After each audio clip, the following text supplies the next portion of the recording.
Hey guys, so today we have these iPhones that is all running today's version of iOS 7, which is of course the iPhone 5, the 4S in the middle, and then on the left side the iPhone 4. So I was thinking I want to try to make a video here with all these three phones. Usually I do videos like this with only two devices, but this time why not just have them all three and do some benchmarking here to see. I'm pretty sure the iPhone 5 or the iPhone 4 from 2010 has it has a single core processor.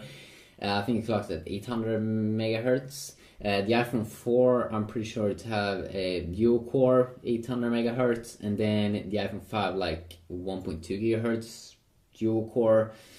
So we'll check it out here. Some benchmarking here. So we'll be running first the Geekbench. Yeah. So as we can see here, Apple A6, Apple A5, Apple A4, 800 megahertz, 1.3 gigahertz. Okay, clock. I'm pretty sure it's dual core. So let's run this. You can see also that you have 1 gigabyte also inside of the iPhone 5 in terms of RAM. Versus the same amount of RAM here on the 4 and the 4S. You can really feel the difference between the 4 and the 4S in terms of performance, because that dual core, yeah, that's the good stuff. It makes the device quicker and better speeds and all those awesome things. Yeah.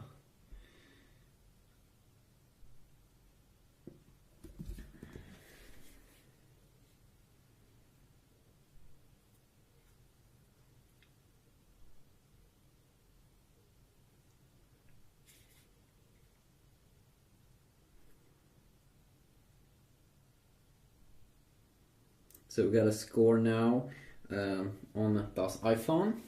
Das iPhone 5. Das iPhone 5.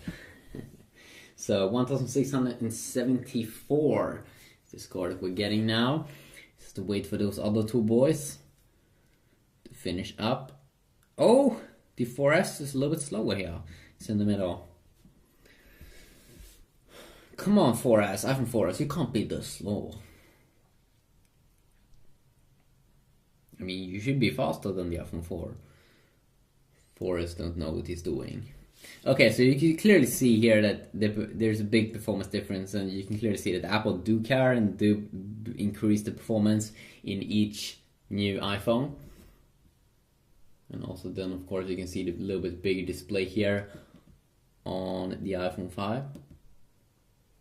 And now we'll also be running the 3D rating program, which is more the Entity 3D rating benchmark program, which is a little bit more graphical.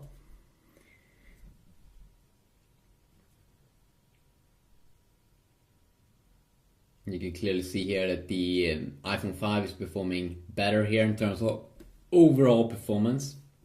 I'm sorry I don't have a black iPhone 4 or iPhone 5 here. I mean, it stands out a little bit against these two black guys here. So around the 60 FPS almost on the iPhone 5 with the triple core GPU, the PowerVR SGX MP3 or something. PowerVR SGX 543 MP3 GPU, I think that was the name. So around 40-50 FPS on the iPhone 5, 17 FPS, 17 FPS on the 4S, and then around 3 FPS on the iPhone 4. It's a little bit lower. Yeah. They're fighting. They be crazy. They be all crazy. So score here, almost 12,000 on the iPhone 5, 6,000 on the 4S, and only 1,400 here on the iPhone 4. So really big difference here, especially between the 4S and the iPhone 4 in many of these tests. But then also you might want to question yourself, is this really making a real world performance? In fact, actually it's doing that in terms of the UI, especially you can see a big difference in terms of the UI. I might be going over that in more videos, going more in depth with that, but it really is a big difference between the 4 and the 4S in terms of, especially this iOS 7 beta.